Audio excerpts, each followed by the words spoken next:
तुलसी ई एगो ऐसन पवित्र पौधा बा जेकरा हिंदू धर्म में एगो खास जगह बाती।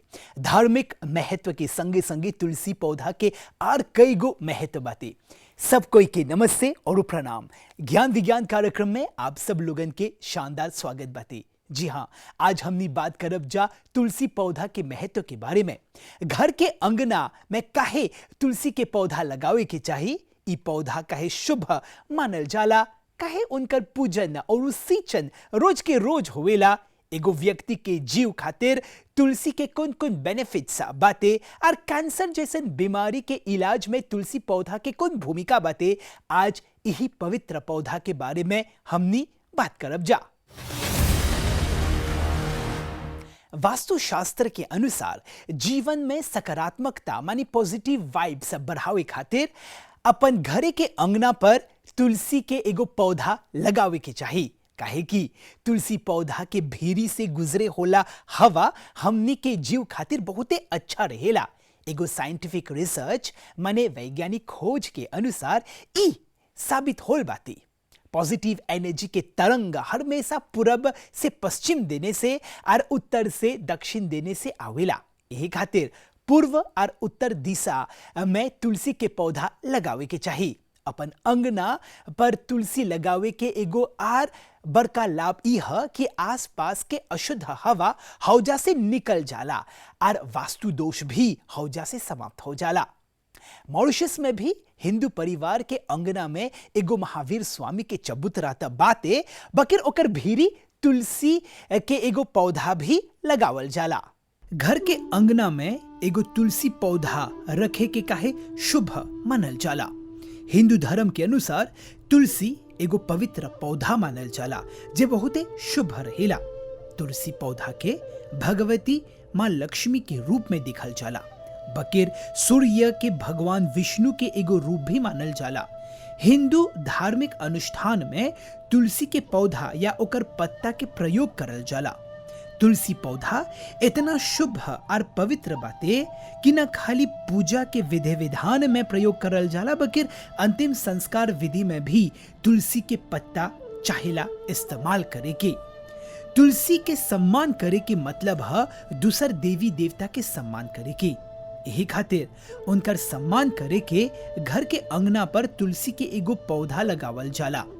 तुलसी के अंगना में लगावे के एगो दूसर ठोस कारण ई है कि पौधा के उपस्थिति से निगेटिव वाइब्स दूर हो जाला।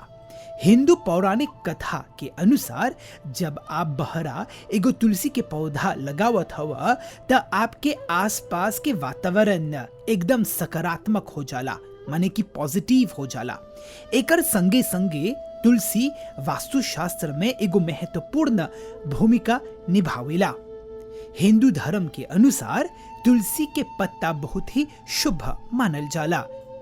यही खातिर जब एगो व्यक्ति अपन घरे से निकलकर एगो दूसर जगह जाता त ओकर घरे के अंगना में जोन तुलसी के पत्ता बाते ओकरा निमन से तोड़ के दांत के तले चबावेला, खासकर उ बखत जब उ एगो महत्वपूर्ण काम करे जाता। हिंदू धर्म में तुलसी पौधा के बहुते पवित्र पौधा मानल जाला। तुलसी पौधा के देवी के दर्जा भी देवल गल बाती, जेकर पूजा रोज के रोज होवेला। यही खातिर हिंदू धर्म के माने होला लोग अपन घरे के अंगना पर तुलसी के पौधा लगावेलन जा। तुलसी सुख, समृद्धि और आस्था के प्रतीक मानल जाला। तुलसी विष्णु भगवान के बहुत ही प्रिय बाती, एक खातिर तुलसी के हरि प्रिया भी बोलल जाला। तुलसी पौधा के माता लक्ष्मी के स्वरूप भी मानल जाला। जोन जोन व्यक्ति के घरे के अंगना परी तुलसी के पौधा बाते हौजा परी माता लक्ष्मी के हमेशा वास रहेला। यही खातिर फजीरे फजीरे सूरज देवता के अर्घ देवे बखत लोग तुलसी पौधा के सींचन करेलन जा। तुलसी पौधा के सींचन करे बखत कई गो लोग ओकर परिक्रमा माने चक्कर भी करेलन जा। चाइटिस और सर्दी जुकाम जैसन बीमारी कमती हो जाए।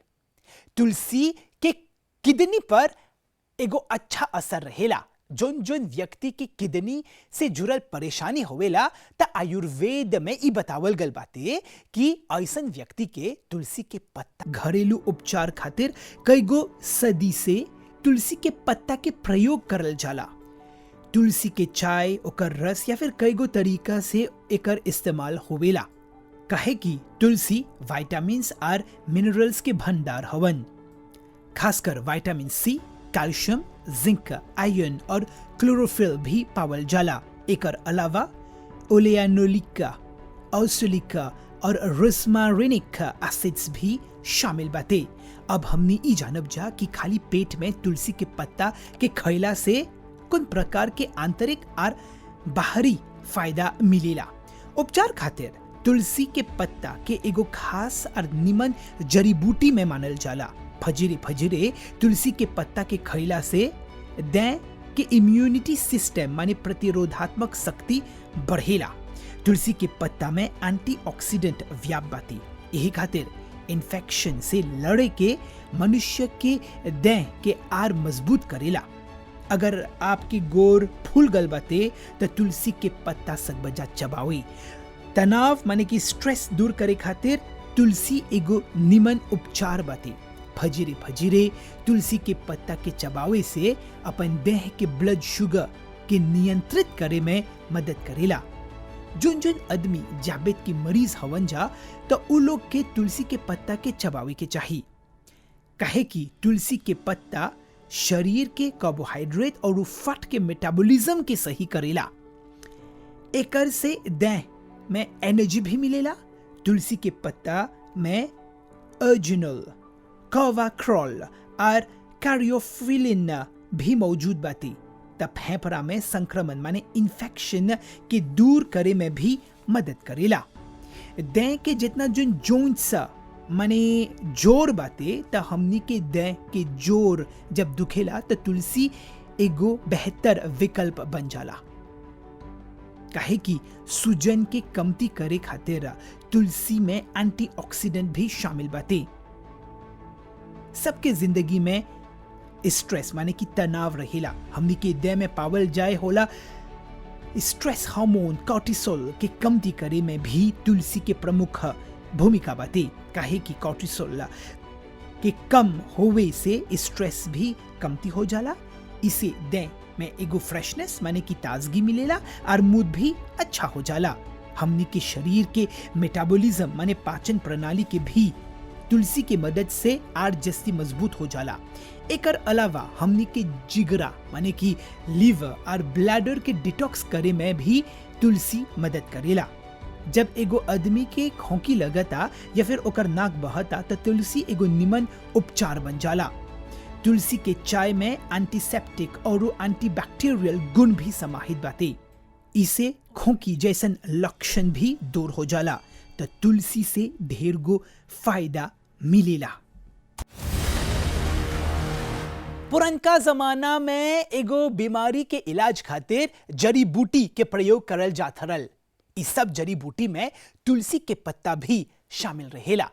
तुलसी के पत्ता के सेवन करे से एगो आदमी के प्रतिरोधात्मक शक्ति माने इम्यून सिस्टम और पाचन शक्ति माने मेटाबॉलिज्म आर जस्ती बढ़िया और मजबूत रहेला। काहे कि तुलसी के पत्ता में कई गो मेडिसिनल क्वालिटीज माने विशेषता शामिल बाटे। अगर आप तुलसी के पत्ता के पीस के अगर आप अपन चेहरा पर निमन से घोंस देब तो चेहरा पर भी निखार आए। कहे कि तुलसी के पत्ता में एंटीबैक्टीरियल एलिमेंट्स उपस्थित बाटे जो चेहरे के पिंपल्स भी निमटे से निकल जाला और आपके जो चेहरा बाटे उस सफा हो जाला।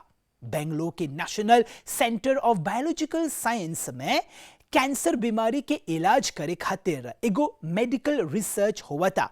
इस शोध कार्य में ये देखल जाता कि कैंसर बीमारी के इलाज में तुलसी के पत्ता के कौन असर बाती। तुलसी के बेजिल भी बोलल जाला। ई में लिनालुल, सिनेओल, एस्ट्राजोल और इजेनोल जैसन कंपोनेंट बाती। ई में ऐसन गुण बाते जे आदमी के देह के इम्यून सिस्टम के आर जस्ती बढ़िया करेला। हई गुण होवे खातिर तुलसी कैंसर बीमारी के इलाज करे में मदद करेला।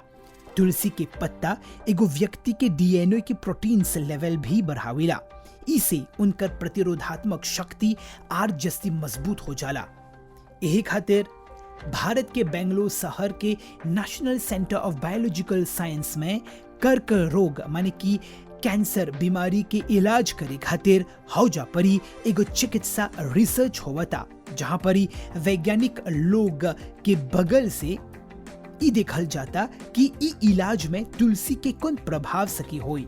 तुलसी के अलग अलग प्रकार तब बातें, मुख्यतः कृष्णा तुलसी बहुत ही खास बातें। त ई वैज्ञानिक एक्सपेरिमेंट में कृष्ण तुलसी के प्रयोग करल गल बातें। घर के अंगना पर तुलसी के पौधा शुभ रहेला। तुलसी के देवी के दर्जा देवल गल बाटे, यही खातिर ओकर पूजन और सिंचन रोज के रोज होएला। इंसान के जीव खातिर तुलसी बहुते फायदेमंद बाटे। कैंसर बीमारी के इलाज में तुलसी पत्ता के भी प्रयोग करल जाता। आज के समय में वैज्ञानिक, खासकर भारतीय वैज्ञानिक लोग के बगल से मेडिकल रिसर्च हुआ था। आज बहुत कुछ सीखे के मौका मिलल बाटे, खासकर तुलसी पौधा के बारे में। आवत बुध के एगो दूसर रोचक और दिलचस्प विषय लेके आवब जा। ज्ञान विज्ञान कार्यक्रम है जेवे समाप्त हुआ था। तबले अभ्युदय के बगल से सब कोई के नमस्ते और प्रणाम।